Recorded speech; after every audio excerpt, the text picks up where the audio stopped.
A Day in a Life, Last Day of Work Edition. Simulan natin sa simula. Ako nga pala si Lady, 8 years na ako ditong naninirahan sa Alemanya. At nag-aral ulit ako ng Early Childhood Education. And today is my last day at work. It took me 4 years para maging teacher dito sa Germany. At ito ang konting pasilip kung ano ang ginagawa ko sa work. Good luck. Since it's my last day, medyo special ito. May pag-good luck lady pa sila. Medyo late na akong dumating. Pagkarating ko, may mga surprises sa akin yung aking mga colleagues. And then after that, lumabas na kami ng mga bata papunta sa playground, malapit dito sa kindergarten. So, prepare ko na rin yung snacks namin at mga inumin ng mga bata. Wow! Nagdala na rin ako ng pangmalakasan kong carrot cake. After lunchtime, time na para matulog ng mga bata. Tapos maya't maya ang dating ng mga regalo galing sa colleagues ko. Ayan, yung iba sa parent.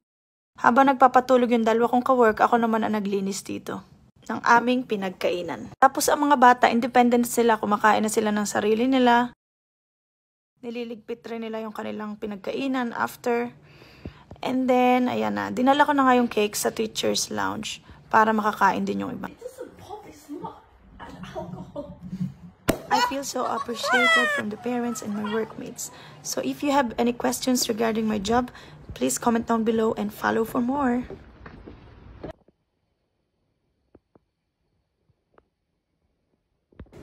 Today is a special day. Hindi lang halata sa mukha kong bagong gising.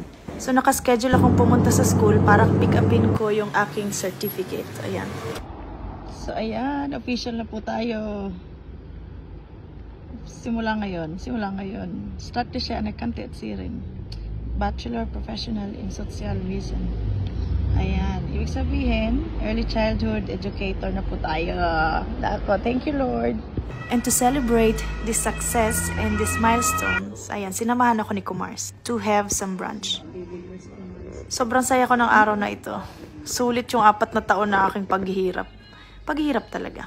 Gaya ng sabi ko, isa itong redirection ni Lord. Kasi 4 years ago, hindi ko talaga alam kung ano yung gusto kong gawin.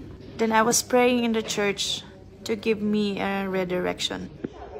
Tapos na-meet ko yung dati kong boss na pinagtrabahuhan ko noon sa kindergarten at sinabi niya sa akin na gawin ko daw to kasi kaya ko. Since lahat ng subjects, maliban sa English, ay in German, talagang napakahirap at napakalaking pag-adjust ko. Hindi lang ako, pati ng asawa ko kasi sa'yo nagko-correct lahat ng mga papers na kailangan ko ipasa. Pero naniniwala rin talaga ako na itong aking kapalaran. Gaano man kahirap ang proseso, kung para sa iyo ay para sa iyo. Thank you Lord para sa aking magandang trabaho at inay, tatay, may anak na kayong teacher sa Germany.